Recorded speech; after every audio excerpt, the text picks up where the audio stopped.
शीतल college campus में बैठी थी। जब उसके क्लास पूरे हुए तो वह अपनी सहेली के साथ बातें कर रही थी। उसे रास्ते से जाते समय गीता दिखी। गीता को आवाज़ दी, गीता इधर आओ। शीतल की आवाज़ सुनते ही गीता शीतल के पास गई। दोनों बातें करने लगी। बातचीत के दौरान अचानक शीतल को याद आया कि उसने सुना है कि शोभा ने आत्महत्या कर ली है।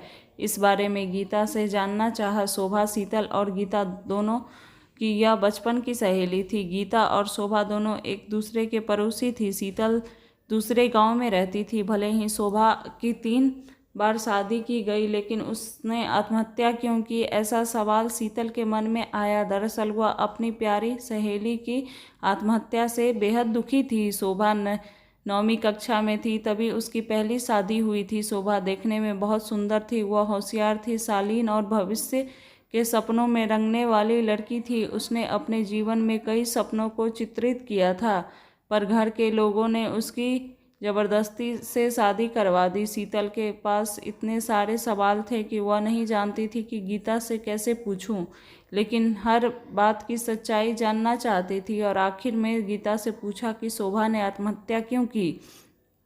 एक क्षण के लिए गीता चुप हो गई। जल्दी से उसके मुंह से शब्द नहीं निकल रहे थे। उसने गहरी सांस ली और बोलना शुरू किया। उनमें से कोई भी उसे समझ नहीं पाया। कूस के जाने के बाद कुछ दिनों के भीतर ही शोभा को घर से निकाल दिया गया। उसे घर से बाहर निकालने के बाद वह मायके गई और कुछ दिन मायके में ही रही, लेकिन आसपास पड़ोसियों में चर्चा हो गई तो उसके माता पिता फिर से उसके लिए रिश्ता ढूंढने लग गए। जब वह बाहर निकलती थी तो लोग हमेशा उसे ताने मारते थे। इस वजह से सभी बहुत परेशान हुए। ऐसे में उन्होंने जल्दी जल्दी में अमर से शादी करवा दी। अमर बहुत बुरा आदमी था, दारू पीता था, कुछ काम धंधा नहीं करता था, चोरी करता था, मारपीट करता था। उसका रोजाना यही काम था। इस सब से शोभा को बहुत दुख होता था, पर वह कुछ कर नहीं सकती थी। एक रात को वह देर से घर आया और जल्दी जल्दी में घर में कुछ ढूंढने लगा। शोभा ने उससे पूछा, पर उसने कुछ नहीं बोला।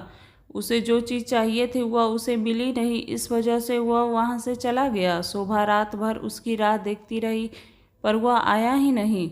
दूसरे दिन पुलिस को उसका मृतदेह रास्ते के किनारे पड़ा हुआ मिला। उसका चाकू से किसी ने खून किया था। यह खबर शोभा को पता चली तो उस पर दुखों का पहाड़ टूट पड़ा। कुछ दिनों तक वह अपनी ससुराल में रही, लेकिन बाद में ससुराल वालों ने उसे प्रताड़ित करना शुरू कर दिया। इस वजह से शोभा वापस मायके आ गई। घर आकर कुछ दिन ऐसे ही बीत गए। हर दिन आ रहा था और जा रहा था, लेकिन शोभा की स्थिति वही थी। उसकी तरफ से देखा नहीं जा रहा था। उसका परिवार उसकी स्थिति को सहन नहीं कर सके, इसलिए उन्होंने उसकी वापस शादी करने का फैसला किया। उसके लिए रिश्ता ढूंढने लगे। उसके रिश्तेदार में सौरभ नाम का लड़का था। उसकी पहले से ही एक बार शादी हो चुकी थी और सौरभ से शोभा की शादी करवा दी। शोभा बहुत खुश थी। शादी हुई और कुछ महीनों बाद उसे मालूम हुआ कि सौरभ को कैंसर है, ब्लड कैंसर। इस बात का पता चलते ही उसके हंसते हुए चेहरे पर फिर से दुखी हो गया, लेकिन उसने हिम्मत से इस सब का सामना करने का फैसला किया। 5 महीने तक अपने पति की सेवा की, लेकिन आखिरकार 5 महीने बाद उसके पति की मौत हो गई। इस दुख से बहुत तंग आ चुकी थी। कुछ दिन बीत गए, लेकिन बाद में ससुराल वालों ने उसकी जिम्मेदारी लेने से इनकार कर दिया, उसे घर से निकाल दिया। उसके बाद वह फिर मायके चली गई, लेकिन उसके माता पिता, उसके भाई भाभी भी उसे घर में आने नहीं दिया। तभी सभी तरफ से रास्ते बंद हो चुके थे उसके लिए। उसे उम्मीद की कोई किरण नज़र नहीं आ रही थी। अंत में उसने खुद को ख़त्म करने का फैसला किया। उसने आत्महत्या कर ली। शोभा की यह कहानी सुनकर शीतल की आंखों आंसुओं से भरकर बह रही थी। पूरा दिन वह शोभा के बारे में सोचते रही। क्या इस तीनों घटनाओं में बेचारी शोभा का कोई भी दोष था? क्या उसके माता पिता को सिर्फ उसकी शादी कर उसे हर बार किसी के पास भेज देना सही था? वह उसे अपने पैरों पर खड़ा करने की कोशिश भी कर सकते थे। सच कहूँ तो शोभा की जान उसकी बदनसीबी ने नहीं, उसके परिवार की, उसके आसपास के लोगों की छोटी सोच ने ली। वो बेचारी मनहूस नहीं, बदनसीब थी, क्योंकि उसके आसपास ऐसे सोच रखने वाले लोग थे। दोस्तों, इस कहानी से यही सीख मिलती है कि बेटी को बोझ मत समझो।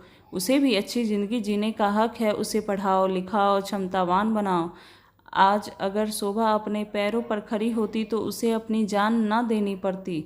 धन्यवाद। अगर आपको ये कहानी अच्छी लगी हो तो प्लीज़ लाइक एंड सब्सक्राइब करें, और हाँ, कमेंट करना बिल्कुल भी ना भूलें, ताकि मैं और भी अच्छी अच्छी वीडियो आपके लिए लेके आऊँ।